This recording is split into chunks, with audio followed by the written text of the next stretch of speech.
Il faut être dans les rouages de tous ces évêques qui boutiquent les choses nuitamment pour que véritablement on puisse être engagé. C'est qu'on peut espérer un jour avoir un vrai dialogue, c'est ça? Le dialogue viendra. Vous croyez quoi? Vous croyez quoi? Parce que regardez la difficulté. Mais écoute, pourquoi on ne peut pas arrêter celui-ci simplement? Mais on doit arrêter. Pourquoi? Parce que les gens, les chiens de Pavlov, les gens veulent gagner. Regardez un peu les anciens de MLC, comment ils sont devenus riches. Non, mais comment vous dites? Non. Les anciens de MLC, ils sont devenus très riches. Hein? Alors ils vous disent, mais ouais, c'est l'occasion aussi, et aussi de profiter. C'est ça aussi la politique. Hein? Donc c'est un peu le Pavlov en fait. Et mais les Pavlov va toujours continuer à sonner. Et parce qu'en réalité, parce qu'il n'est pas dit que tous ceux qui sont restés sont des saints. Non. Hein? Il y en a ceux qui sont restés, mais beaucoup qui ont été à Géval. Ils sont là. Ils commencent à dire non, mais vous savez, les fichiers électoraux, ils vous expliquent, etc. Des mots boutistes. Non, c'est maintenant, on vient de comprendre. C'est pas incroyable. Nous devons être réalistes. C'est incroyable. Avant, ils étaient irréalistes. Ils disent maintenant, il faudrait que nous soyons réalistes. On a compris les experts nous ont expliqué. Et puis, même ceux qui sont des gouverneurs, ils sont là. On leur a donné des nouvelles provinces qui ont beaucoup de défis. Au lieu de travailler, ils quittent les provinces, ils viennent ici juste pour chercher d'autres postes ministériels. Mais c'est quoi cette histoire, ce pays? On est à la fête. Pourquoi on doit construire la corruption institutionnalisée dans ce pays? Alors, on ira jusqu'où, sincèrement? Projection pour l'avenir ou sur l'avenir, nous sommes à la fin. Nous connaissons ce que nous connaissons. Les problèmes sont là, en tout cas sérieux au pays. On ne comprend plus rien. Dialogue patauge. On ne sait pas quand est-ce qu'on aura le vrai dialogue, comme vous le dites. En un mot, parce qu'on fait signe de l'autre côté, nous avons terminé l'émission. Quel conseil, quel espoir pouvez-vous porter sur l'avenir de la République démocratique du Congo?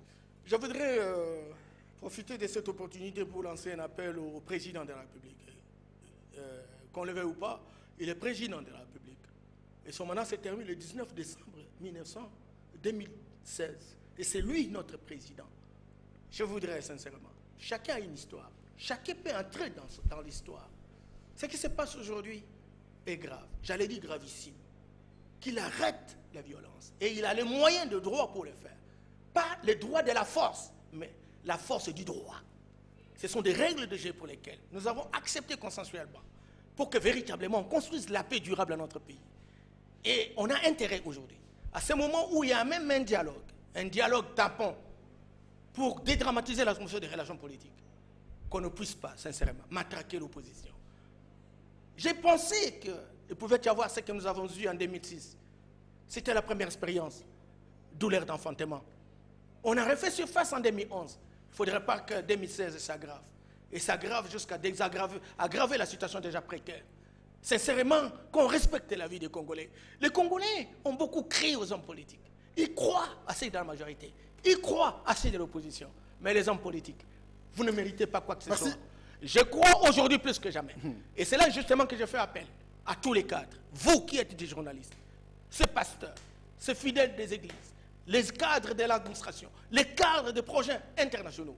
Aujourd'hui plus que jamais, nous devons être ensemble pour que nous puissions véritablement montrer comment on peut gérer autrement la République. Merci. Et c'est là, dans ce sens-là, que nous en sommes entrés, et j'annonce la semaine prochaine, la création du Front citoyen pour la République, pour que tous les Congolais qui sont censés être d'en bas, soyons ensemble, pour que nous puissions défendre le porte-étendard de la République. Le pays va mal.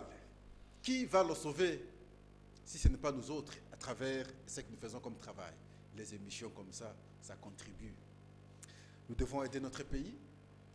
Et vous avez compris le cri de cœur de votre invité, simplement parce que ce qui se passe au pays, je peux même oser dire qu'on n'a jamais connu ça. C'est très grave ce qui s'est passé le 19 et le 20 dernier. C'est très, très grave.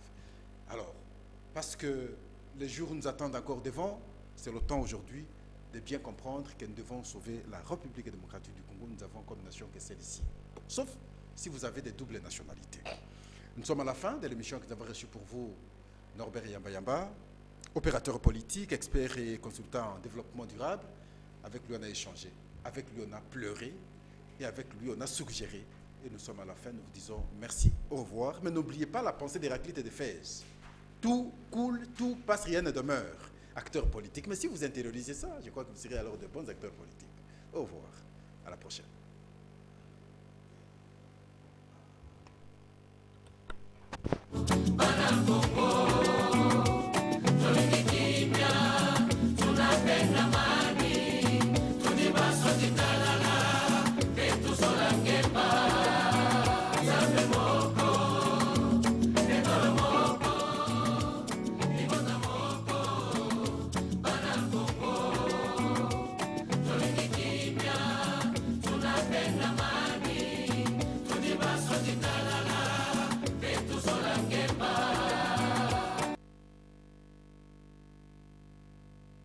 Oh,